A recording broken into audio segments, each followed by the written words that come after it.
Seguramente te habrás hecho la pregunta, ¿se fijará Dios en mí? ¿Podré yo alcanzar alguna meta en especial? ¿O mi vida seguirá siendo como hasta ahora? Si te parece que todavía no has obtenido respuesta a esas preguntas, no pretendemos dártelas todas, pero sí mostrarte cómo algunos hombres modificaron sus vidas hasta alcanzar niveles más elevados. Personas normales, que hoy admiramos. Quédate hasta el final, ya que creo que en este podcast podrás inspirarte en ellos. Esta es la segunda entrega de nuestro podcast sobre cómo llamar la atención de Dios. Ya describimos en el primero dos personajes muy especiales como Abel, el justo, y Noé, el patriarca. Ahora toca el turno a otros dos hombres que llamaron la atención de Dios. Hola, bienvenidos a otro podcast de La Palabra y Nosotros. Soy el pastor Marcos. Comenzaremos esta segunda parte con Daniel, gobernador de Babilonia y sabio entre sabios. Es interesante ver los capítulos 1 y 2 del libro de Daniel. El carácter de Daniel. Él mismo pidió no contaminarse con los lujos de la corte del rey. Es decir, mantenerse en sus costumbres austeras. Cualquiera aprovecharía para darse el gusto de comer comidas sofisticadas, aceptando cada invitación a cada fiesta o reunión con personas importantes de la corte, cercanos al poder. Sin embargo, él no lo ve conveniente. En el libro de Daniel, capítulo 1, versículo 8, leemos: «Y Daniel propuso en su corazón de no contaminarse en la ración de la comida del rey, ni en el vino de su beber. Pidió por tanto al príncipe de los eunucos de no contaminarse». Veamos la situación de esta manera. Que alguien que usted recibe y al que quiere agasajar le rechaza la invitación a comer en un lujoso restaurante. Pero aquí, quien invita es el rey, quien bien podría sentirse desairado, y eso es riesgoso para la vida de Daniel. Un joven recién llegado a la corte, él no se rebela, sino que pide no estar obligado a comer la comida del rey, que él consideró sería contaminarse. Y Daniel propuso en su corazón. Nadie se lo dijo. En su corazón estaba la determinación de mantenerse en pureza, porque seguramente a las comidas del rey le seguirían otro tipo de invitaciones que Daniel prefirió no darse por enterado desde el comienzo. En el capítulo 1, versículo 9, «Y puso Dios a Daniel en gracia y en buena voluntad con el príncipe de los eunucos». Dios actuó una vez que el corazón de Daniel estaba determinado a rechazar privilegios. Daniel estaba en su derecho. ¿Por qué rechazarlo? Pero renuncia. Allí es cuando Dios se hace notar, lo pone en gracia ante los ojos del príncipe de los eunucos, la autoridad ante quien él daba cuenta. En el capítulo 1, verso 17, «Y a estos 4 muchachos Dios les dio conocimiento e inteligencia en todas letras y ciencia, mas Daniel tuvo entendimiento en toda visión y sueños». Daniel fue puesto por Dios por encima de sus pares, o bien le dio más que a los otros. Así llegó Daniel a interpretar el sueño de Nabucodonosor. La vida de Daniel es un ejemplo brillante de cómo un hombre, en medio de circunstancias adversas, puede mantenerse fiel a Dios y llamar su atención por su fe y devoción inquebrantables. A pesar de haber sido llevado cautivo a Babilonia, lejos de su tierra y su cultura, Daniel se mantuvo firme en sus convicciones. Esta es una exploración de lo que Dios vio en Daniel y cómo su fe lo convirtió en un instrumento divino en un imperio extranjero. Desde el principio, Daniel demostró su lealtad a Dios. En el libro de Daniel capítulo 1, cuando fue llevado a Babilonia junto a otros jóvenes israelitas, Daniel decidió no contaminarse con la comida del rey, que probablemente incluía alimentos prohibidos por la ley judía. Aunque esto podría haber sido visto como un acto menor, fue una demostración de que su compromiso con Dios estaba por encima de cualquier circunstancia, incluso en un ambiente hostil. Esta fidelidad en lo pequeño llamó la atención de Dios y lo distinguió ante los ojos de los demás. Uno de los aspectos más notables de la vida de Daniel fue su disciplina en la oración. A lo largo de su vida, Daniel se mantuvo firme en su práctica de orar 3 veces al día, incluso cuando una ley fue decretada prohibiendo cualquier oración que no fuera dirigida al rey. Su constancia en la oración revela un corazón que dependía completamente de Dios, sin importar las circunstancias. Esto lo convierte en un modelo para los creyentes de hoy, mostrando que la oración no solo es un acto religioso, sino una conexión vital con Dios. Daniel llamó la atención de Dios por su valentía y su firmeza en la fe. A pesar de la amenaza de ser lanzado al foso de los leones, Daniel no cedió ante la presión de renunciar a su devoción a Dios. Cuando fue arrojado a los leones, Dios lo protegió milagrosamente, cerrando la boca de los leones. Este milagro no solo destacó la intervención de Dios, sino que mostró la confianza absoluta de Daniel en el poder divino. Esta valentía en la fe no solo inspiró a su generación, sino que sigue siendo un ejemplo de cómo mantenerse firme en Dios puede llevar a la liberación. Dios también llamó a Daniel por su sabiduría y por su habilidad para interpretar sueños y visiones, algo que lo distinguió entre los sabios de Babilonia. Su capacidad para revelar los misterios divinos, como se ve en el sueño del rey Nabucodonosor en el capítulo 2 del libro de Daniel, fue un don que solo podía venir de Dios. A lo largo de su vida, Daniel continuó recibiendo visiones proféticas, muchas de las cuales apuntaban a eventos futuros de gran relevancia en la historia bíblica.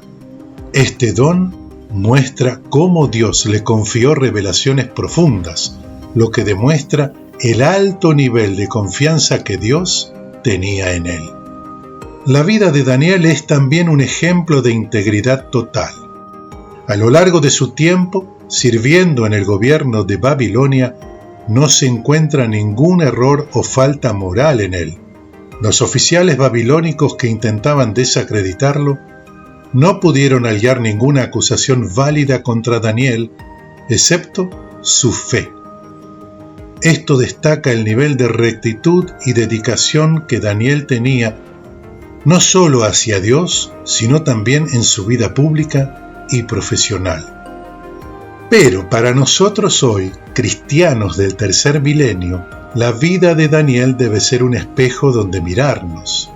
Uno puede pensar, bueno, no estoy en la corte, ni siquiera me relaciono con gente del poder político, pero muchas veces vemos a algunos hermanos que son llevados por la corriente de este mundo. No necesariamente en la política, algunos se mezclan de tal manera que comprometen su propio testimonio.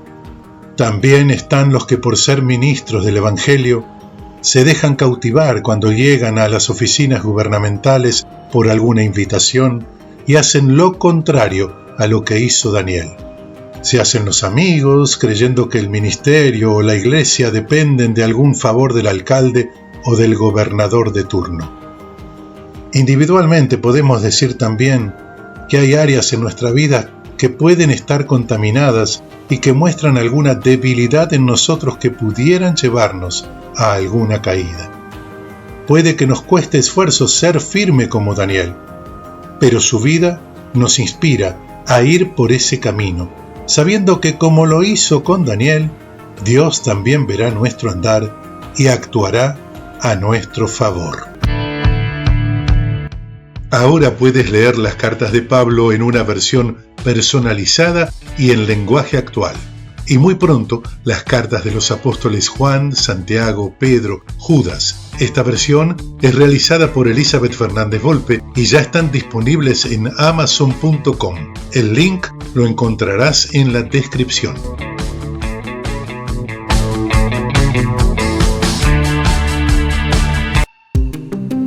La historia de Nehemías es la de un hombre común, sencillo. La Biblia dice que su oficio era de copero del rey. Hoy diríamos un bartender o barman. En este caso, al servicio del rey. Una posición alta, estaba cerca del rey en los momentos más distendidos de la más alta autoridad.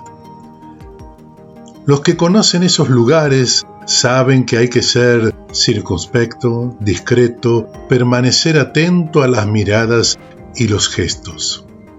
Podríamos decir, sin menoscabo al oficio de Nehemías, que sería improbable que desde esa posición alguien ascienda a comandar soldados y obreros para la reconstrucción de una ciudad. Pero con los hechos consumados vemos que sí.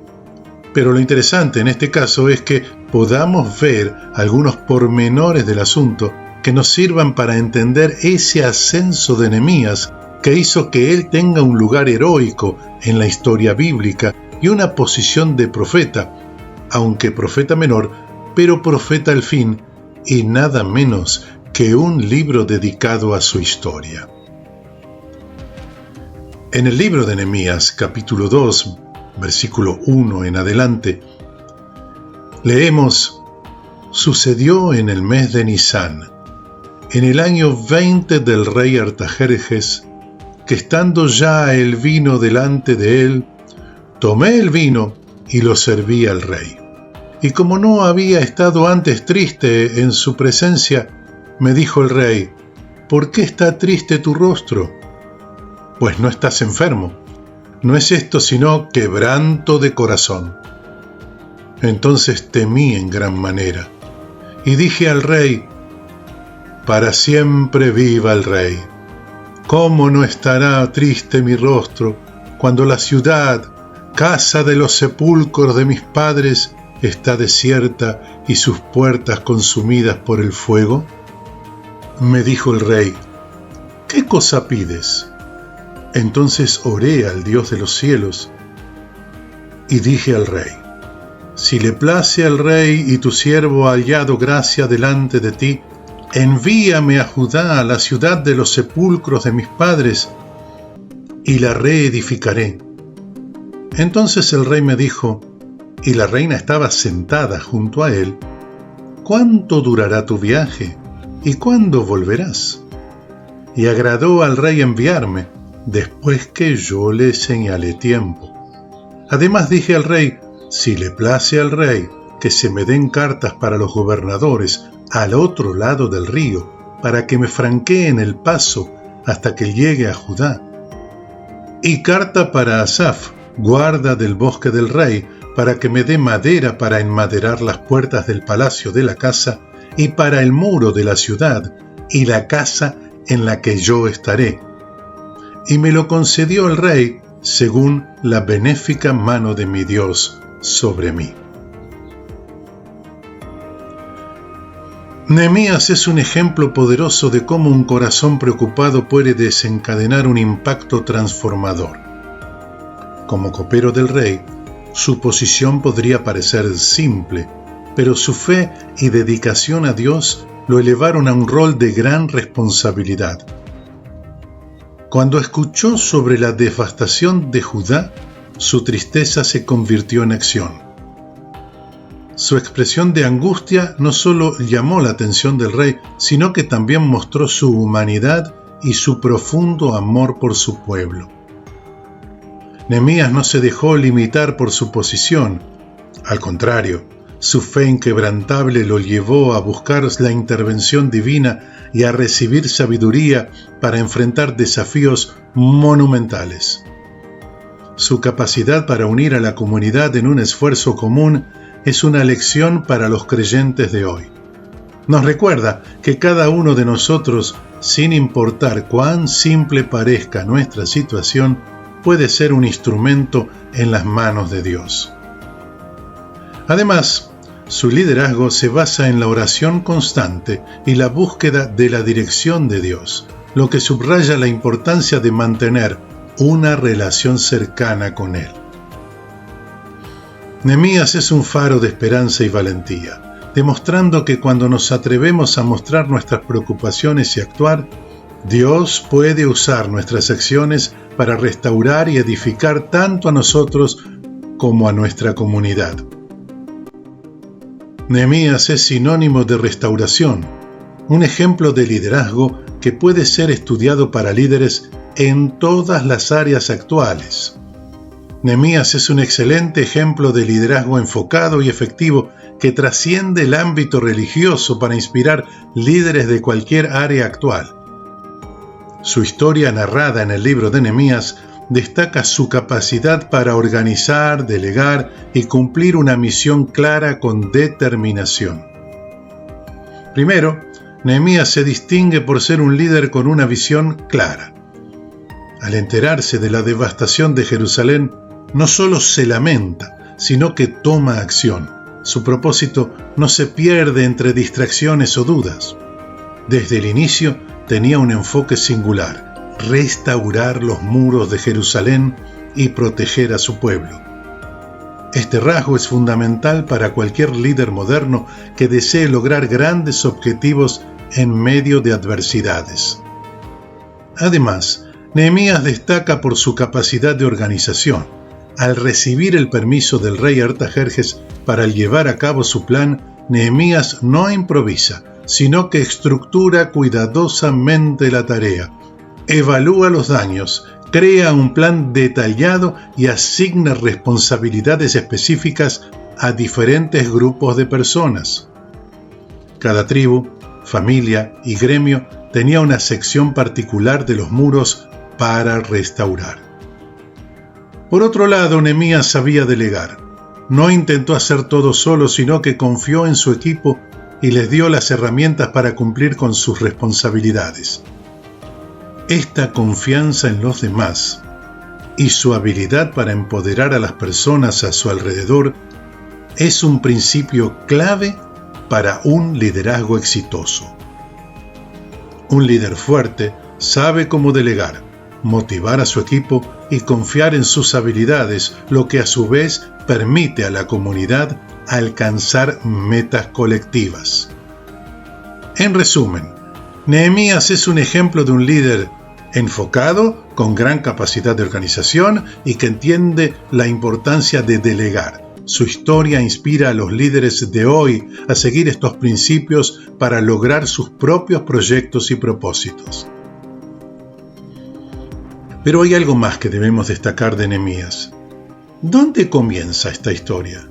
En el mismo corazón de un hombre que ama a Dios y a su pueblo. Nehemías no pudo ser indiferente ante el rey, no pudo disimular su tristeza ante las noticias de la devastación de la ciudad que tanto amaba.